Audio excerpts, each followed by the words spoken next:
Welcome to English Story Collection. Today I am going to tell you a story about 12 photographs in an old album and a road her father drove alone every summer. Kate Miller's father is 73 years old. This summer, he is moving to a smaller house in the same town, 4 streets away. Kate came for the weekend to help him pack. She thought it was 2 days of work. She was wrong. In a house where a man has lived for 40 years, there are more things than there are memories in the man. Kate found 4 irons. 4. Nobody in that house has ever ironed anything. She found a box of keys that opened nothing at all. She found her own school reports, in order, by year. They did the kitchen on Saturday. On Sunday they started on the hallway. Kate opened the bottom drawer of the hall cabinet. Inside there were old maps, a flashlight with no batteries, and a flat green photo album. She opened it because she thought it was more maps. It was not more maps. 12 photographs. Not more, not less. A bridge. A gas station. A diner with a red roof. A field. A boat on a beach. A lighthouse. A hill. A bench facing the water. A red barn. A bakery. A road sign. And a door. A plain white front door with 2 steps. No names. No dates. And not one person in any of them. Kate turned the first photograph over. In the corner, in pencil, very small, there was a number 1. She turned the next one. 2. Then 3. She went through all of them, 1 to 12, nothing else. "Dad, what is this?" Ray looked at the album for about 3 seconds. "Not longer. A road I liked," he said. "A long time ago. You took photographs of it?" "Looks like I did." And then he went into the kitchen because the kettle was boiling. The kettle boiled at a very good moment. Her father was not a secret man. He simply never explained himself. Her mother used to say it like this: "Your dad answers the question you asked him. Only that one." Her mother has been gone 4 years now. So there was nobody left to ask. Kate is 34 years old. In her whole life she has asked her father maybe 4 real questions. He answered all 4 of them, and none of the answers was longer than 10 words. Kate lives in Portland and works for an insurance company. She had 2 weeks of holiday to use before the end of the year, and no plan at all for them. Here is the thing about holiday you have to use. You take it because the year is ending, not because you want anything. Her list was a sensible list. Clean the apartment. See a friend in Boston. Sleep. On Monday evening, she put the 12 photographs on her kitchen table and looked down at them. The bridge went over a wide river. Behind the bridge there were hills. The lighthouse was white with 1 black band. She knew that lighthouse. She had seen a lighthouse like that all through her childhood. This was not some faraway road. This was her own state. She looked at those photographs for 3 evenings. On the 3rd one, she called her friend in Boston and said, "Another time." On Tuesday, she put the album on the passenger seat and drove north to Bangor to look for the bridge. She found the bridge in an hour. It was exactly like the photograph. The rail was a different color now, and there was a new house on the right side. Everything else was the same. Kate stopped on the side of the road. She held the photograph up in front of her eyes and moved 3 steps to the left. And it all came together. The trees, the bend in the river, the corner of the roof. Her father had stood right here. Here is a strange thing. You can look at the place where somebody stood 40 years ago, and the place knows nothing about it. Only the photograph knows. Kate took her own picture with her phone and drove south. The second photograph was a gas station with 2 pumps and a sign shaped like an arrow. The gas station is gone. There is a car wash there now, but the arrow sign is still standing. They painted it a different color and left it above the car wash because nobody throws away a good sign. The young man working there was about 20. He looked at the photograph politely and without interest. "That is my grandfather's time," he said. "But my grandfather does not remember much anymore." Kate thanked him and got back in the car. The road went south along the water. She drove slowly. There was nowhere she had to be.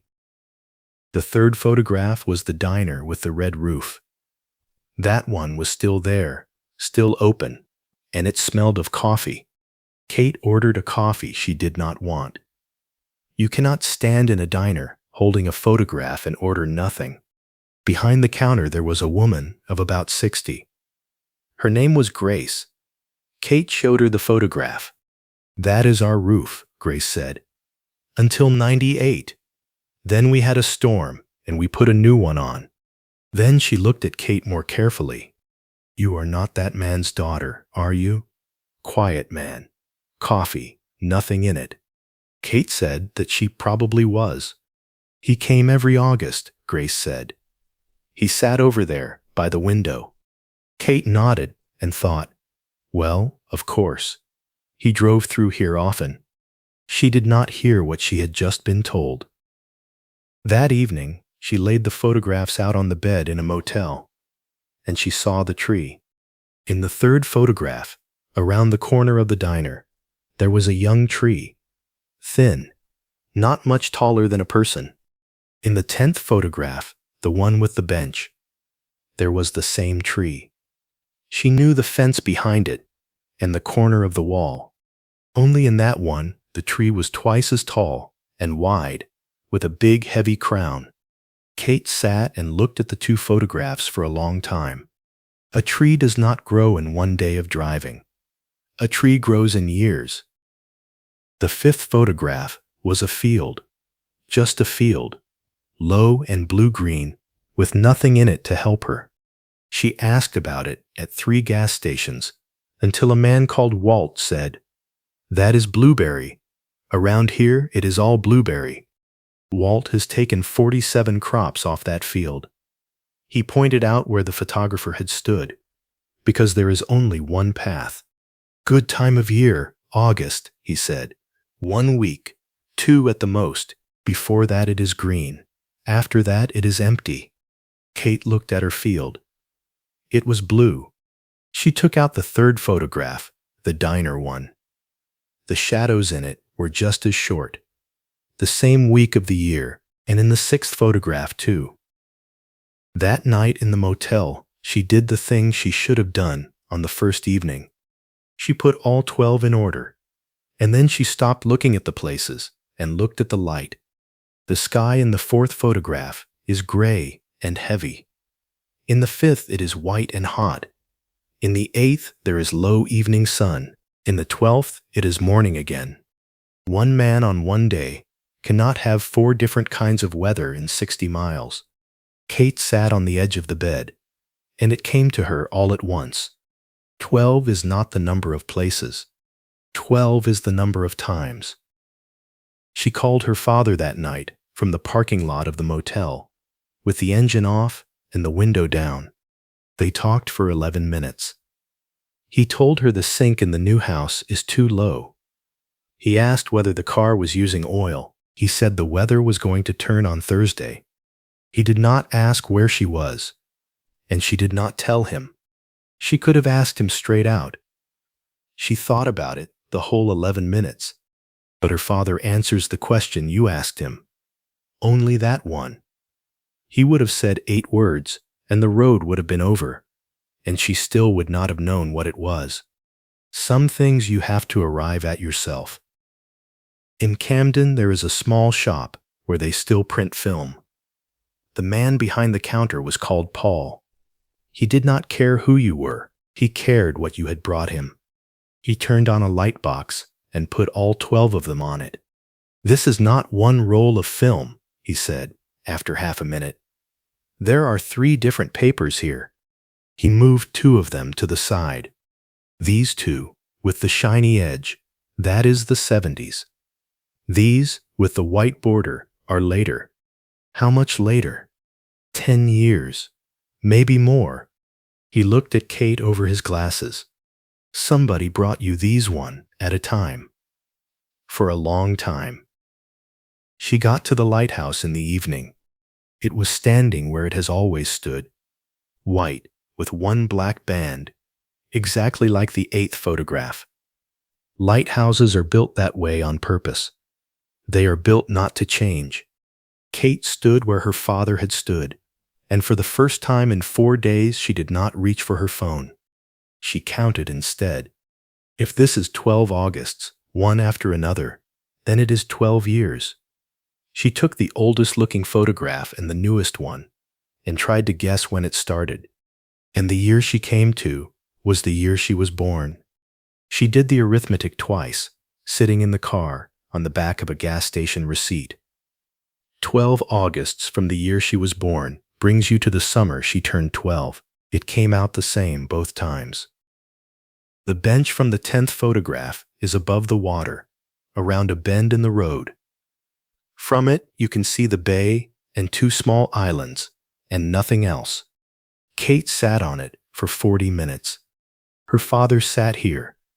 Not once. Every summer for 12 years, alone, with a camera, and he never told anybody. She had always thought she knew everything there was to know about him. He worked at the boatyard. He fixed other people's things for free. He did not like big groups of people. And once a year, in August, he disappeared for a day. And she had never even noticed. That is the part that stayed with her afterwards. Not the driving, and not even the photographs. The fact that a man can live in the same house as you for 17 years and keep one whole day of the year for himself, and he was not hiding it. That is the strange part. Nobody asked. He went out early. The car came back after lunch, and that was simply a Saturday in August. The last photograph is a door. A white front door with 2 steps and a brass number. Kate had left it until the end, because she thought it would be the hard one. One door, in a whole state, with no address on it. It was the easy one. She knew it after 2 minutes, standing in the motel kitchen with a cup of coffee in her hand. She had walked up those 2 steps every day of her life until she was 17. It was the front door of the house she grew up in. The same house her father is packing into boxes right now. The road did not go anywhere. The road went home. She got to her father's house on Friday evening and put the album on the table. 12 Augusts, she said.